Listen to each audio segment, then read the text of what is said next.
Do you seriously believe you're free? You know, the most efficient form of slavery is when the enslaved think they're free.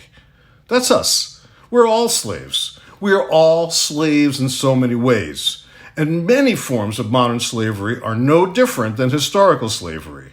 Brutal, cruel, racist, sexist, violent, and exploitive.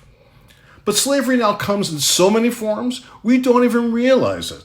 We don't even realize that we're all slaves. Slaves to a delusion, slaves to a false reality, slaves to ideology, slaves to debt, slaves to something. Because in the 21st century, the slave masters haven't just enslaved our bodies, they have enslaved our minds. We are now slaves of our own minds. We're information slaves. We provide our most personal information to the slave masters who exploit our thoughts and control our destiny. We let their propaganda, called marketing, get us addicted to products we don't need until we must go into debt to feed our habit. The next slave rebellion won't be about freedom. The next slave rebellion will be about goods and information. We don't want or care about freedom because we've been fooled into thinking we already have freedom. You see, we're slaves of desire. Who needs shackles or an ankle monitor when you have the iPhone? More effective than chains or whippings because we don't feel the pain physically, only psychically. George Orwell himself could never have imagined that we'd willingly carry Big Brother in our pocket. Big Brother is now Big Buddy. Freedom is an illusion. That may be the most brilliant sleight of hand of the American experiment, to make us all believe that we're free when we're not. But wait, there is more. What about the women and children who have mysteriously disappeared in vast numbers in Juarez, or amongst our indigenous populations, both here and in Canada and elsewhere around the world? Children who were absconded with by predators at the border and never heard from again. War orphans from any number of countries. Wars we support and prop up and actually perpetuate for profit rather than finding peaceful solutions. Where are these women and children? Did they just vanish into a black hole? Were they abducted by aliens? Maybe, but more than likely, they are all being sold into slavery. International sex slave rings, child sex slave rings, a global slave labor market. Jeffrey Epstein, one of the most prolific slavers of modern times, was murdered before putting the pieces together for us. It's a sophisticated system, but in the end, it's just a technologically advanced version of what went on in biblical times in the Middle East, in the 16th century in Africa and Europe, and in the 18th and 19th century in the American South.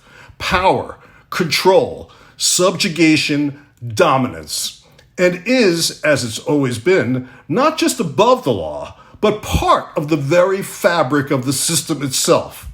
And we're all part of it, both as slaves ourselves and as the beneficiaries of others' slavery. And the slave masters have too much power and too much control and too much to lose if we see the connections between poverty and profit and war and slavery. Okay, let's look at America's prison system, which is essentially a nationwide concrete plantation. The ACLU tells us that American prisoners, they're perpetually incarcerated, a population made up of a disproportionately large percentage of poor black men, produce $11 billion in goods for somebody, but only receive pennies themselves. Prison workers make 13 cents an hour in some states, but in many states, prisoners make nothing for their labor at all. Come on, call it what it is. Face it. This is slavery beyond what the slave traders and plantation owners could have ever imagined. This is what Foucault, in his seminal book Discipline and Punish, called the carceral archipelago, or the carceral society or state. This is slavery made legal and profitable and rationalized and euphemistically called the American justice system. America, where the rich are above the law and make the law, and the poor and minorities break the law just by being alive. And we, the land of the free, have by far the largest prison system in the world. Yeah, Russia and China, Those totalitarian, authoritarian, repressive, dictatorial commies, they don't have nearly as many of their people in prison. Think of it. More people in Russia and China are free than here. Yet we're the land of the free. Land of the free is some of America's original propaganda.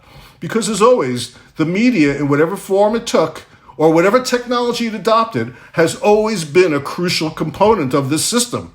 The media, in cahoots with the ruling elite, run by the ruling elite, sold both the lie of the home of the brave and the land of the free. You cannot control people without controlling information. And they've succeeded. Whether it's Trumpism or QAnon or conspicuous consumption or food or drugs or alcohol or addiction to things we don't even know we're addicted to. Welcome to America, the land of the free, but the home of the slave.